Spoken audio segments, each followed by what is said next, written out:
बेहपुर में मवेशियों को जलने से हो गई मौत। देर रात बाड़े में लगी आग के कारण जले 10 मवेशी। 5 भाइयों को हुआ करीब 10 लाख का नुकसान। पटवारी ने मौके पर पहुंचकर बनाया पंचनामा। मंदसौर और नगरी से पहुंचाई गई थी फायर ब्रिगेड। बीती रात्रि को जिले के ग्राम बेहपुर में एक बाड़े में आग लगने से बड़ा नुकसान हो गया। बाड़े में मौजूद सामान से साथ एक हृदय विदारक घटना ने ग्रामीणों को झकझोर दिया है। बाड़े में लगी आग के कारण उसमें बंधे 10 मवेशियों की जलने से मौत हो गई, तो वही करीब 6 मवेशी गंभीर रूप से घायल है। देर रात लगी आग को बुझाने के लिए मंदसौर और नगरी से फायर ब्रिगेड भी बेहपुर पहुंचाई गई थी। रात करीब 1 बजे पीड़ित कैलाश कुमावत और उसके 5 भाइयों के बीच बने बाड़े में अचानक आग लग गई। बाड़े से तेज लपटें उठती देख आसपास रह रहे ग्रामीणों ने परिवार को और पुलिस को आग लगने की सूचना दी। कुछ ही देर में पुलिस अपने साथ 2 फायर ब्रिगेड लेकर मौके पर पहुंची और आग बुझाने की मशक्कत करती रही, किंतु थोड़ी ही देर में एक और फायर ब्रिगेड की जरेट पड़ने लगी, जिस पर मंदसौर से भी फायर ब्रिगेड को बेहपुर पहुंचाया गया। जब तक खाली हुई फायर ब्रिगेड में ग्रामीणों टैंकर और ट्यूबवेल से पानी भरा ताकि जल्दी आग पर काबू पाया जा सके। कड़ी मशक्कत के बाद आग पर काबू पा लिया गया, किंतु अब तक बाड़े के सूरत हाल बदल चुके थे। घटना में हृदय विदारक दृश्य देखने को मिला, जिसमें कैलाश कुमावत और उनके भाइयों के करीब 10 मवेशी जिंदा जल गए, किंतु घटना में जैसे तैसे ग्रामीण और पुलिस ने 6 मवेशियों को बचा लिया। हालांकि इनकी हालत भी स्थिर बनी हुई है। पीड़ित कैलाश कुमावत निर्माणाधीन मकानों में सेटिंग का काम करता था, जिसके चलते बाड़े में रखा सेटिंग का सामान और ट्राली भी जलकर खाक हो चुकी है। पीड़ित कैलाश कुमावत की माने तो करीब 10 से 12 लाख का नुकसान होने की बात वो कह रहे हैं। उधर मौके पर पहुंचे पटवारी फिलहाल नुकसान का आंकलन लगा रहे हैं।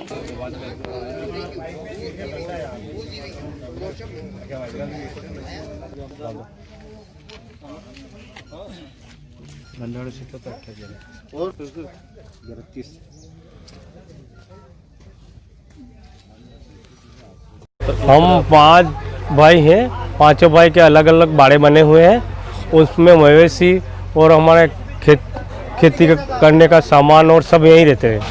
तो हमारे पड़ोसी ने बताया कि आग लग रही थी। हम आए इतने तो यहाँ आग लगी हुई थी, तो बहुत सारा नुकसान हो गया। 10-12 लाख रुपए का नुकसान हो गया। सब 10 तो भैंसें और गाय जल गई और 5-6 ऐसी हो रही कि वो भी मरी जाएगी।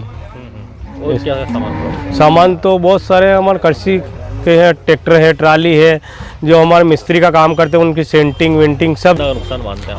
नुकसान तो 10-12 लाख से ज़्यादा। कैसे पता चला आपको? कब तक पहुँचे आप?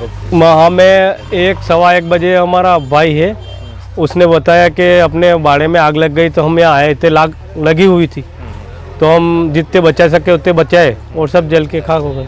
काफ़ी परेशानी आई, लाइट भी बंद थी, लेकिन वो सुपरवाइजर को पुलिस बहुत जल्दी आ गई थी। पुलिस ने बहुत अच्छा सहयोग किया, तो लाइट वाले को फ़ोन लगाया, लेकिन लाइट वाले ने कोई सहयोग नहीं किया हमारा। उसने 2 घंटे बाद लाइट दी।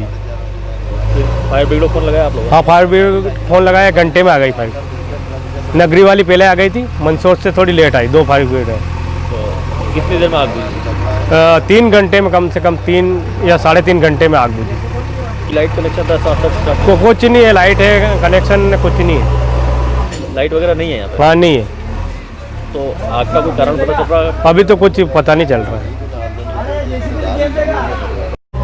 मैंने मौके पे जाके मौका देखा गया, जिसमें पशु शेड बने हुए थे और पशु शेड में पशु बंधे हुए थे,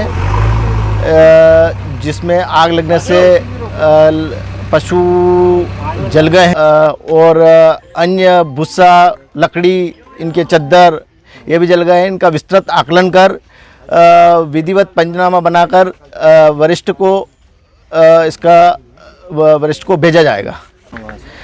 बहुत सारा नुकसान हुआ उसका। अभी यहाँ मैं मौके पर हूँ और पंचों के समक्ष पंचनामा तैयार करके जो भी आकलन होगा उसका खुलासा किया जाएगा। अभी यहाँ से पूछताछ में बताया गया, तो पूछा तो इनने बताया गया कि कोई अज्ञात कारण से लगी है। सर 1:45 बजे हम लोग यहाँ पहुँच चुके थे। उस समय भयंकर आग की लपटें लगी हुई थी और कुछ मवेशियों को हमने आके ने बचाया भी सही। 5-6 मवेशी बचे, बाकी ये 10 मवेशी बिल्कुल जलकर वो हो गए हैं नष्ट। और ये जो परिवार है ये बिल्कुल सीधा परिवार है और ये लोग मिस्त्री का काम करते हैं, राजमिस्त्री हैं। तो इनके यहाँ सेंटिंग, ट्रैक्टर्स, ट्रालियाँ सब रखी हुई थी। तो जैसे ही आग लगी तो अब आग के कारण एक ट्राली पूरी जलकर नष्ट हो गई, 10 मवेशी जल गए और इनकी सेंटिंग पूरी तरह से जल गई है। मतलब भयंकर काफ़ी नुकसान हुआ। आग का कारण अज्ञात है सर। हम रात को 1:45 बजे, क्योंकि अभी सोयाबीन कटाई का काम चल रहा है और ऐसी स्थिति में सभी थके हुए सोए हुए थे और पुष्कर जी कुमावत जिनका घर सामने ही है, उनको मालूम पड़ी सबसे पहले। वो बाहर निकले होंगे तो उनको मालूम पड़ी कि आग लगी, तो उन्होंने जैसे आके हम लोगों को उठाया, फिर हम लोग यहाँ दौड़ कर आए। नुकसान तो अभी पूरी तरह से पटवारी साहब पंचनामा बना रहे हैं और सही आकलन तभी हो पाएगा कि हमारे गांव मुख्यालय से 40 से 50 किलोमीटर दूरी पर है और हम लोगों ने फायर ब्रिगेड को फ़ोन किया। फायर ब्रिगेड की गाड़ी आधे से पौन घंटे में यहाँ पहुँच चुकी और फायर ब्रिगेड के कारण ही आग बुझी है। और जैसे ही फायर ब्रिगेड पहुँची उस समय लाइट भी आ चुकी थी। हालांकि लाइट वाले को, बिजली वाले को परमिशन लेना रहती है, तो फायर ब्रिगेड पहुंची और फायर ब्रिगेड में पे पानी इतना ही रहता है कि 2 फायर ब्रिगेड से बुझ नहीं पाती, परंतु यहाँ जैसे विद्युत पंप है और ट्यूबवेल लगी हुई है, उस ट्यूबवेल से लगातार दोनों फायर ब्रिगेडों में पानी डाला गया और कंटिन्यू उनको आग बुझाने का प्रयास किया, तब जाकर आग पर काबू पाया गया। को सूचना मिली, ऐसे ही हम 15 मिनट में यहाँ पहुँच गए घटनास्थल पर। इन 4-5 भाइयों के मकान जले हुए थे, काफ़ी आग लग रही थी। हमने आज जैसे गांव वालों की मदद से टैंकर से पानी लेके आग बुझाने का काम किया। आग के अंदर कम से कम 10 जानवर, इन लोगों के गाय भैंस वगैरह मर चुकी है और नुकसान हो गया जो आपने देखा ही है इन लोगों का। ये अज्ञात ही कारण है, अभी कुछ ऐसा पता नहीं चल पाया। पहली प्राथमिकता थी कि अपने को पहले आग बुझाना थी, पहले सब कुछ वो करनी थी। अब वो इसे आगे जांच का है। सर लगभग कब सूचना मिली, कितने बजे पहुंचे थे आप लोग? हम 2 बजे के पहले आ गए थे। लाइट, फिर हमने फ़ोन लगवा के लाइट की व्यवस्था करी। जब तक तो बाल्टियों से पानी डाल रहे थे, फिर लाइट चालू करवाई विद्युत उससे, क्योंकि लाइट विद्युत परमिशन लेते हैं उसके बाद चालू होती, वो भी 10 मिनट में ही चालू हो गई थी। फायर ब्रिगेड 2 आ गई थी तत्काल, 2 हम साथ में लेकर।